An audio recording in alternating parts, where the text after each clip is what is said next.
So y'all have never heard of the White Muhammad Ali? Cassius Marcellus Clay is the Muhammad Ali that we all know, the boxer. But did you know who he's named after? Cassius Marcellus Clay was a white man. He was cousins with Henry Clay, arguably one of the greatest senators in American history who never lost a case before the Supreme Court. Now, the Clay family were enslavers. So Muhammad Ali's family was actually enslaved by the Clay family. But Herman Clay, his grandfather, knew about the white Cassius Marcellus Clay. He was an honorable man, and I'm going to tell you why. So he named his son Cassius Marcellus Clay. And then Muhammad Ali's name, Cassius Marcellus Clay Jr. But he wanted to change his name, and I'll tell you why at the end.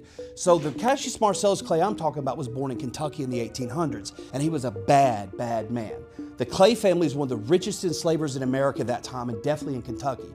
But he went up and saw a speech at Yale where a man was talking about slavery and how horrible it was. And he decided right then, he's done with slavery. Now, he's from an enslavement family. His fortune tied to it. Went back to his family and said, I'm done with y'all, and turned his back on them. Walked away from millions. And his dad died suddenly, and he inherited all of it. He released all the enslaved Americans he had, giving up about $2 million in annual income, and doing so gave them land. Many elected to stay behind because of the way he treated them and gave them a life. He literally changed the way he looked at human beings. So he decided to devote his life to abolishing slavery.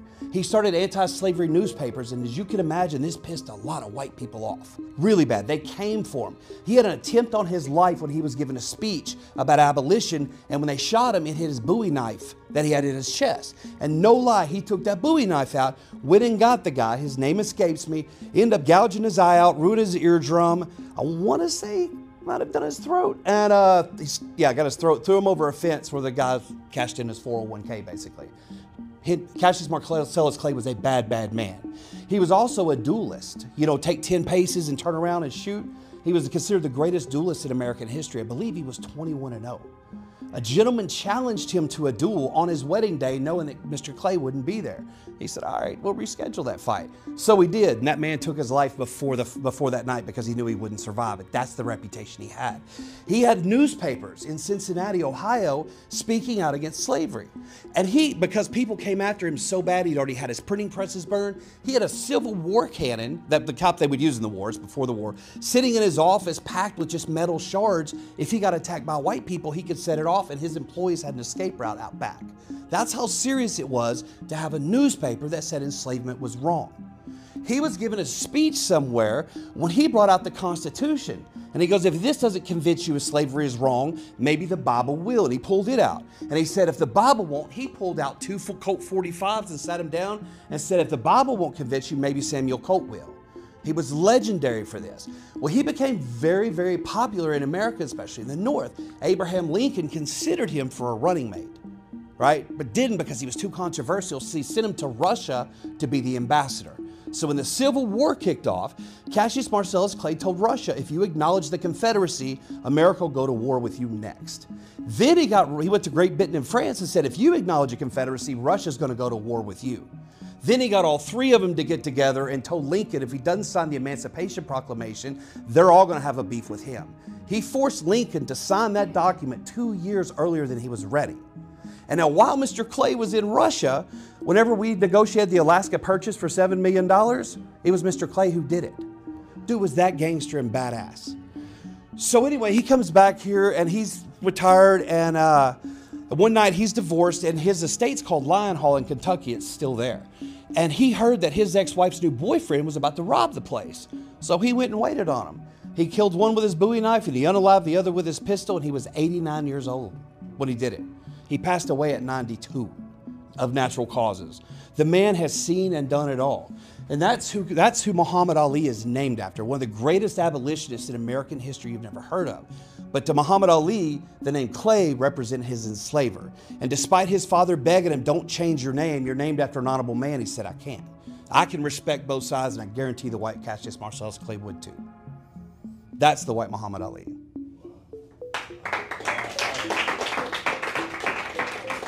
Screw Black History Month. Black history should be celebrated every month, just like every other culture. I'm taking my platform to the mecca of black inventors, the United States Patent and Trademark Office and the National Inventors Hall of Fame. America's like Dr. Charles Drew, the godfather of human blood, a man who was the football coach and the first athletic director at Morgan State University to pay for his medical school in Canada. He's the doctor who proved beyond the shadow of a doubt that all of our blood is the same under a microscope. The genius Garrett Morgan, who gave us the gas mask and the middle part of the traffic light. Now, he sold that patent and technology to GE for $40,000, and he was also the first black American man to own a car in Cleveland. Agricultural pioneer and icon George Washington Carver, the man who kicked open the entire world to peanuts and legumes, but he did not create peanut butter.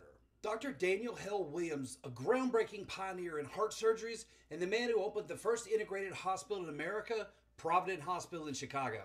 Iconic genius and inventor, Tuskegee graduate Lonnie Johnson, the man who gave us the Super Soaker water gun. The enslaved black American man Onesimus, a man who risked his life to convince white doctors that they could take the pus of smallpox and rub it into the skin of healthy people, helping them build a tolerance and a resistance to smallpox, what we now know as inoculation, which is passed down from African medical technology. Dr. Percy Julian, a genius and chemist who is the godfather of synthetic hormones, plus he found like 1,000 uses for yams. Silicon Valley legend Mark Dean, one of the co-creators of the IBM PC, and he's listed on 3 of the 9 original patents. And Marie Van Britten Brown, the woman who gave us home security systems before Ring and ADT ever existed. It had a closed circuit camera, it had two-way communication at the door, she could remotely lock and unlock the door, and she had panic buttons for the police and fire department. My guy, Frederick McKinley Jones, orphaned at 11 years old with a 6th grade education, he went on to change the world with over 60 patents, and he changed our world with mobile refrigeration. One of my all-time faves is Dr. Gladys West, a Virginia State University graduate who spent 40 years at the Naval Surface Warfare Center, and she created things so technical I couldn't begin to explain to you. But one that she did that you know about is she figured out the mathematical equations in a way to explain the tidal and gravitational pull has on our planet, and that led to pinpoint accuracy of GPS. I've made content and talked about every one of those men and women on the list I just named. And I get to go visit the living, breathing database where all these ideas that have happened over American history, they all exist. And I get to tell that story. I can't believe I'm going to the freaking patent office. Good morning, good evening, and good afternoon, Africans. I hope you are all doing fine where you are, and if you ain't doing fine, please do fine where you are. So, it's a happy day called morning in Nairobi. However, I have some good message for Black Americans, First of all, thank you, Black people. Thank you, humanity. Because I believe I also have some white subscriber. I can tell this because I always see from your comment section, So, about Black people and about racism and about colonization, there's one gentleman that we've spoken about him before. His name is White George, White George is a gentleman who was once a criminal, He was a drug addict. He was a racist. He was not one person who really supported Black people. In fact, he says that he hated Black Lives Matter, But one happy thing and one interesting thing is when people change, when people become better versions of themselves, you can't be surprised by how much they can be good, by how much they can do things which are important to the society in general, the society in which they once abused. This one we have seen with an example is St. Paul, when he became a good and nice servant to the Most High, and he was the one who was killing the servants of the Most High. Yeah, this man's name is White George. And White George, specifically in this video, he's speaking basically, or rather, the majority of the videos, he's talking about the importance of Black Month, the importance of celebrating Black Month. He acknowledges the things Black Americans have done to America. He acknowledges the important stuff Black Americans have done in order to get to where they are today. And I believe having someone like White George speak for the rights of Africans and speak for the rights of Black people in general, I feel nice since he's a white person, and we might know, we know that once he was a racist and he understands the mechanics of how racism works. There's a lot to unpack from White George. I believe we should get to listen to White George and then listen to him. I shall get back with a deep critical analysis. And let's dive in. I despised Martin Luther King growing up. That's the world I lived in because that's what I was told to think. And I remember when President Reagan signed into law that we would start celebrating Martin Luther King Day. In 1986, when it became a holiday that people took off work for, I remember white people refusing to take off work because they would not take off for Dead End Day. They would rather work that day and take off a different one. It's the world I grew up in.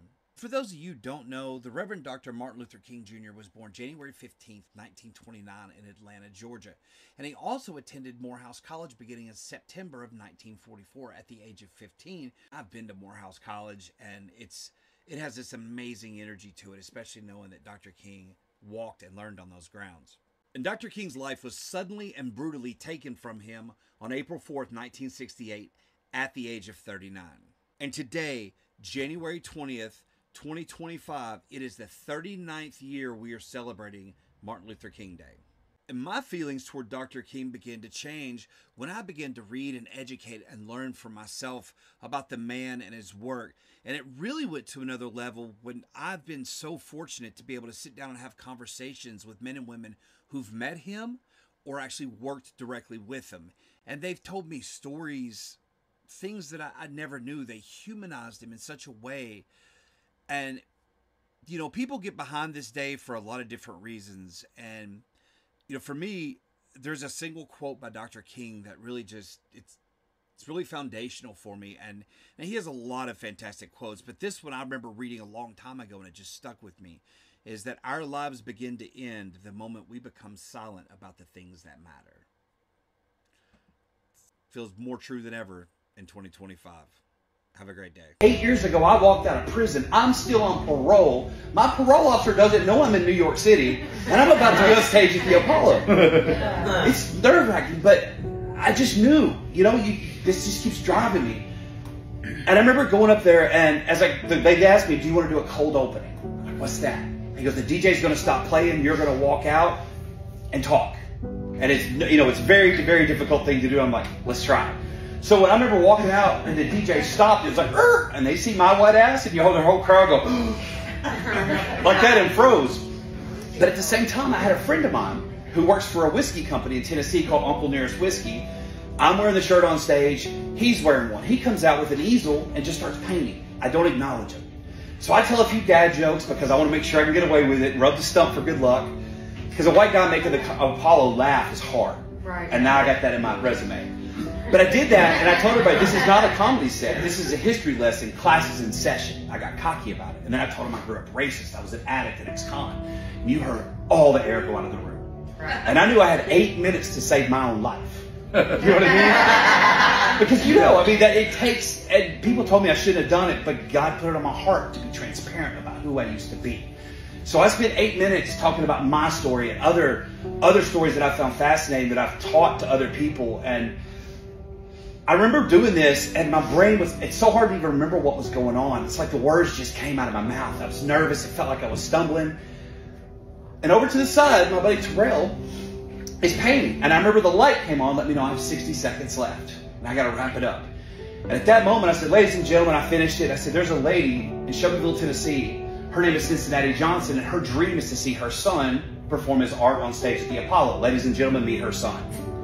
And then I handed him the mic and let him say, you know, give back to his mother, let him close the show.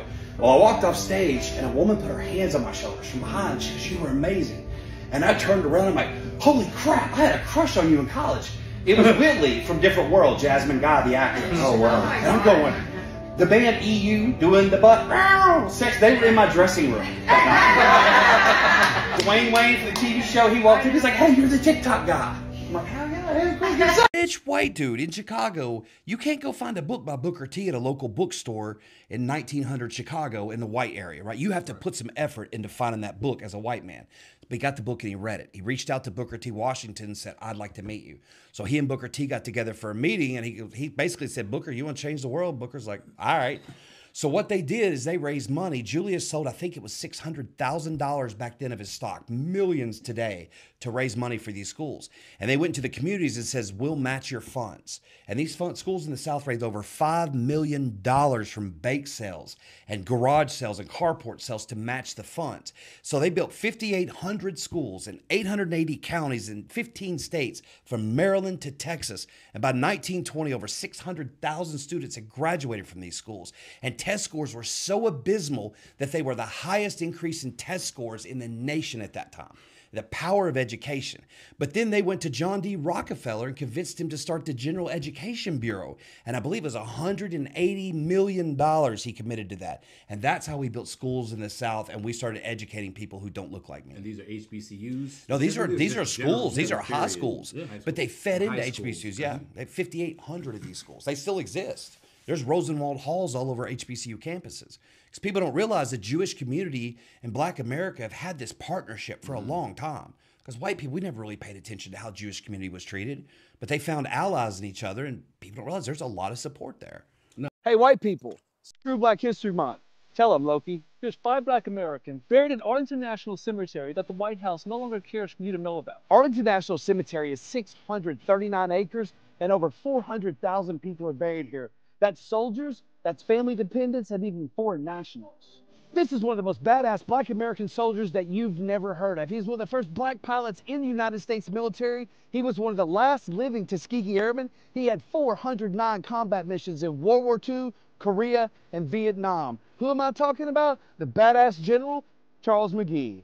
General Charles Young was a West Point graduate and the first honorary member of Omega Psi Phi Fraternity Incorporated. Now, I said general, but if you look at his tombstone, it actually says colonel. And here's why. See, World War I broke out, and white officers did not want to have a Black commanding officer, so they said that he was unfit for service. Well, Charles Young showed it. He rode his horse 497 miles from Wilberforce, Ohio to Washington, D.C., and still, they said he wasn't fit. However, in 2022, they finally made him a general.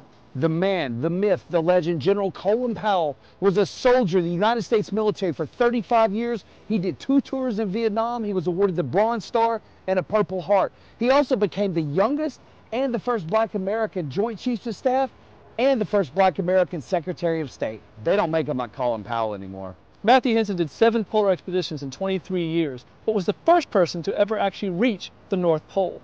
He died in 1955 and was buried in New York. But in 1988, President Ronald Reagan made an exception to the National Cemetery's burial policies and had him and his wife reinterred right here. He was a surgeon, a Civil War veteran. He's the first Black American hospital administrator in U.S. history, and he's the first Black American faculty member at the Howard University. Dr. Alexander Thomas Augusta went to medical school in Canada because no white medical school would accept him here. And upon completion and graduation with honors, he applied to the Army to be a surgeon, and they turned him down due to the color of his skin. So he wrote Abraham Lincoln a letter. He went to D.C. to plead his case, and the U.S. Army's board agreed to test him. And he tested off the charts, and they hired him, entering at the rank of major. And most of you don't realize we walked 7.5 miles making this video today. Now, I know I need the 7.5 miles, but I want you to remember one thing.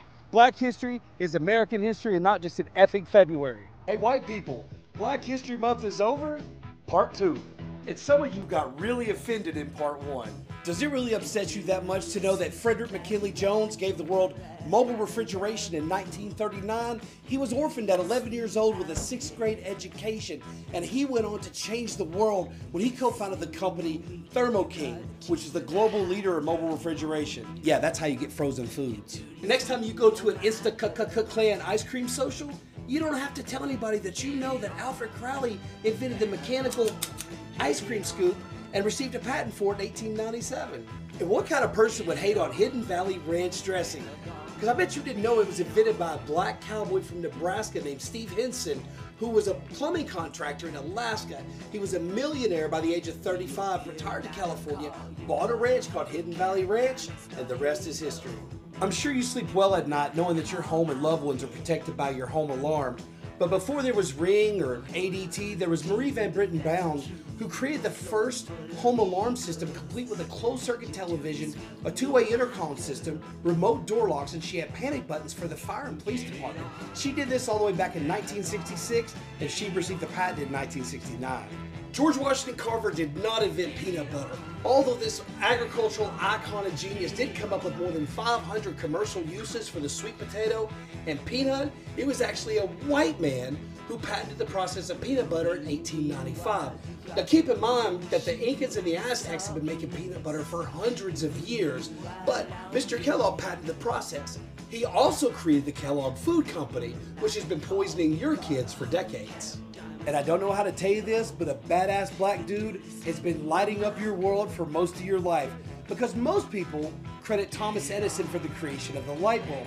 But Edison had a problem. The filament inside would only stay lit for a few days. It wasn't until Lewis Latimer saved the day when he created and patented the long-lasting filament, and then he went on and patented the process to create the filament for the light bulb. So in case you hadn't figured it out by now, Black history is American history, and not just in fucking February. Hey white people, Black History Month is over. And today is March 1st, which means you don't have to hear that Otis Boykin extended your grandfather's life by a good 20 years when he invented the control module for the pacemaker. And the only reason the old fart can even see you is because Dr. Patricia Bath revolutionized cataract surgery. And you don't have to be reminded that your cousin, a proud Marine who served in Iraq, only made it home due to a blood transfusion on the battlefield thanks to an American icon named Dr. Charles Drew. For the next 11 months, when you throw back a shot of Jack Daniel's whiskey, you're not going to taste the fact it was an enslaved American man named Nathan Uncle Nearest Green who taught young Jasper Newton Daniel the art of filtering whiskey over charcoal, which is a African technology.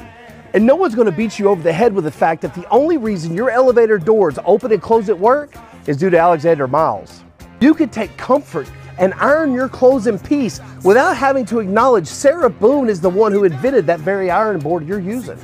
And the next time your phone rings and you look down to see if it's your wife or girlfriend, you won't have to thank Dr. Shirley Jackson for saving your ass with caller ID. And no worries for you this summer, as David Crossway will be just a distant memory as you go set the temperature controls on your AC thermostat. And your garage will be deathly silent as you walk around your beautiful Cadillac Escalade, because no one is there to remind you that the only reason you even know who that brand is because Black America saved it in 1934. Yes, sir, you get 11 months without a single thought to the contributions and creations that Black Americans have given this world. Isn't that something? I'm lying. Black history is American history, and not just in fucking February. In honor of Black History Month, let's talk about a couple of white guys that are now owned by a black church. You already know this is going to be good. Now back in 2020, a group of Proud Boys, nay, children, broke into some black churches in the Washington, D.C. area that belonged to the Metropolitan African Methodist Episcopalian Church. These jackasses broke into these churches, they did a lot of damage, they vandalized them, and they burned some Black Lives Matter flags. So the church took them to court for hate crimes and was awarded a $2.8 million judgment. As you might imagine, the old Proud Boys never paid up, so the church had to take them back to court. The church said, we want full control of the peanut butter and jelly brand and all profits derived from it until the judgment is satisfied. So the judge agreed, but they gave the peanut butter and jelly boys a whole much more time to satisfy this judgment, but if they don't, they forfeit their brand. So can you guess what happened today? What I'm telling you is that the Metropolitan African Methodist Episcopalian Church now owns the Proud Boys trademark and brand, which now means the Proud Boys have to ask a black church for permission to use or market their own brand. I don't even know what to begin to say to this guy. I mean, does he even know? Black churches are full of kind, loving, and merciful people. And I bet if you ask nicely, they'll let you keep. Now let's talk about Ned. We don't actually know his last name because Ned was an enslaved black American man, and he came up with the idea of the double cotton scraper. But the man who enslaved him, Oscar Stewart, tried to patent that idea, but because he couldn't prove that he came up with it, he couldn't receive the patent. And because Ned was an enslaved man, he couldn't prove citizenship, America. Now guys, that was White George. Yeah, he was speaking about Black History Month. He has speaking about Cassius Clay. He has spoken about the importance of regarding Black History Month as an important day. And he says that it should be celebrated every month. because the contributions that have been made by the black people are still being felt each day, and each day people live they are experiencing the importance of having black people in their community. You know, black Americans have made a lot of contribution in the United States of America, but they really don't get credit for it. And I believe that Black History Month is a month that celebrates black people. It's a month that acknowledges our struggle. It acknowledges the technology we've provided for the USA. It acknowledges how much we've been robbed of our culture, of our inventions, you know. You see the part where he said the light bulb.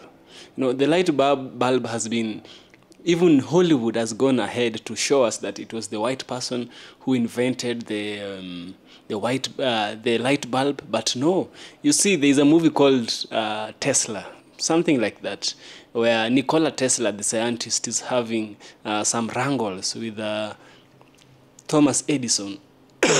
Both of them were white, but the real person who invented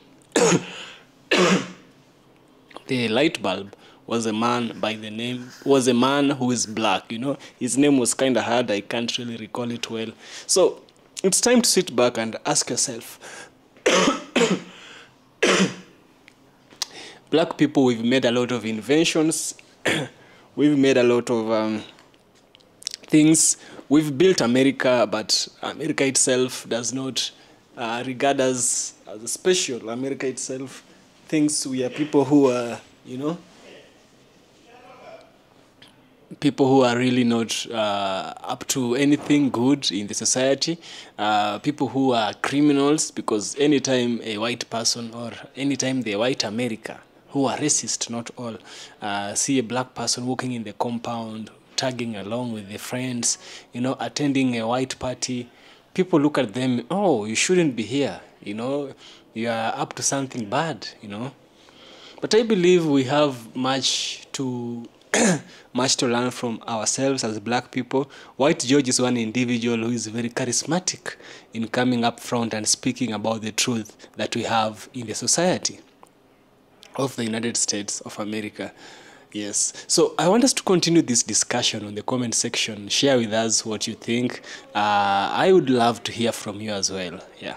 Thank you for watching. This is EFK Original Documentaries. I'd love to hear from you. See you in the next one.